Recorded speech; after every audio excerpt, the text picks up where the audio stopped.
Hello friends, ಇವತ್ತಿಂದು ಹೊಸ video, ಹೊಸ concept. ನಮ್ಮ ಸಬ್ಸ್ಕ್ರೈಬರ್ ಎಲ್ಲರಿಗೂ ಹಕ್ಕಿ ಸಿಗಲಿ ಅಂದ್ಬಿಟ್ಟು, ಕಮ್ಮಿ ಬೆಲೆಗೆ ಸಿಗಲಿ ಅಂದ್ಬಿಟ್ಟು ಮಾಡ್ತಾರೆ ವಿಡಿಯೋ ಇದು. ತುಂಬ ಜನ ಏನು ಮಾಡ್ತಾಯಿದ್ದೀರಾ, 800 ರೂಪಾಯಿ 1000 ರೂಪಾಯಿಗೆ ಹಕ್ಕಿಗಳ್ನ ಆನ್ಲೈನಲ್ಲಿ ನೋಡ್ತೀರಾ, ಇಸ್ಕೊತೀರಾ, ವರ್ಷ ಇಡೀ ಹಕ್ಕಿನ ಸಾಕಿರ್ತೀರಾ, ಹಾರ್ಸಾಕ್ಬಿಡ್ತೀರಾ, ಪರ್ಫಾರ್ಮೆನ್ಸೇ ಬರಲ್ಲ. ಆಮೇಲೆ ಏನು ಮಾಡ್ತೀರಾ, ಹಕ್ಕಿ ಸಾಕೋದೇ ಬೇಡ ಅಂದ್ಬಿಟ್ಟು ಶೋಕಿನೇ ಬಿಟ್ಬಿಡ್ತೀರಾ. ಹಿಂಗಾಗಬಾರ್ದು ಅಂದ್ಬಿಟ್ಟು, ಯಾಕಂದರೆ ತುಂಬ ಕಡೆಯಿಂದ ನನಗೆ ಫೋನ್ ಬಂದಿದೆ.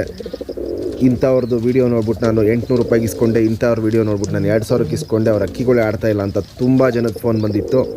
ಮತ್ತು ತುಂಬ ಜನ ಕೇಳ್ಕೊಂಡಿದ್ದೇನೆಂದರೆ, ಒಂದು ಒಳ್ಳೆ ಜೊತೆ ಕೊಡಿ, ಕಮ್ಮಿ ಬೆಲೆಗೆ ಕೊಡಿ ಅಂತ. ನಮ್ಮ ಸಬ್ಸ್ಕ್ರೈಬರ್ ಎಲ್ಲರಿಗೂ ಒಳ್ಳೆ ಜೊತೆ ಸಿಗಲಿ, ಕಮ್ಮಿ ಬೆಲೆಗೆ ಸಿಗಲಿ ಅಂದ್ಬಿಟ್ಟು ಮಾಡ್ತಾರೆ ವೀಡಿಯೋ ಇದು. ಯಾಕಂದರೆ ವರ್ಷ ಇಡೀ ಅಕ್ಕಿ ನೀವು ಸಾಕಿರ್ತೀರ, ನೀವು ಕಾಯೋದು ಬಂದುಬಿಟ್ಟು ಟೂರ್ನಮೆಂಟ್ಗೆ ಒಂದು ಒಳ್ಳೆ ಟೈಮ್ ಮಾಡಲಿ ಅಂತ. ತುಂಬ ಕಡೆ ಇಸ್ಕೊಂಡು ನಿಮ್ಮ ಹತ್ರ ಅಕ್ಕಿಗಳು ಪರ್ಫಾರ್ಮೆನ್ಸ್ ಇರಲ್ಲ, ನೀವು ಶೋಕಿ ಬಿಟ್ಬಿಟ್ಟಿರ್ತೀರ. ಅದಕ್ಕೋಸ್ಕರ ಹಿಂಗೆ ಆಗಬಾರ್ದು ಅಂದ್ಬಿಟ್ಟು ಬೆಸ್ಟ್ ಜೊತೆಗಳು, ಬೆಸ್ಟ್ ಪರ್ಫಾರ್ಮೆನ್ಸ್ ಮಾಡಿರೋ ಹಕ್ಕಿಗಳ್ನ ನಮ್ಮ ಸಬ್ಸ್ಕ್ರೈಬರ್ಗೆ ನಾವು ತಲುಪಿಸೋಣ, ನಮ್ಮ ಕಡೆಯಿಂದ ಆಗಿದ್ದು ಸಪೋರ್ಟ್ ನಾವು ಮಾಡೋಣ ಅಂದ್ಬಿಟ್ಟು ಮಾಡ್ತಾರೋ ವೀಡಿಯೋ ಇದು. ವಿಡಿಯೋ ಇಷ್ಟ ಆಗಿದ್ದರೆ ದಯವಿಟ್ಟು ಲೈಕ್ ಮಾಡಿ, ಕಮೆಂಟಲ್ಲಿ ಯಾವ ಜೊತೆ ಇಷ್ಟ ಆಯಿತು ಅಂತ ಮೆಸೇಜ್ ಮಾಡಿ, ಆದಷ್ಟು ನಿಮ್ಮ ಫ್ರೆಂಡ್ಸ್ಗೆ ಶೇರ್ ಮಾಡಿ ಈ ವಿಡಿಯೋನ. ಬನ್ನಿ ಫ್ರೆಂಡ್ಸ್, ಇವತ್ತಿನ ವಿಡಿಯೋ ಸ್ಟಾರ್ಟ್ ಮಾಡೋಣ.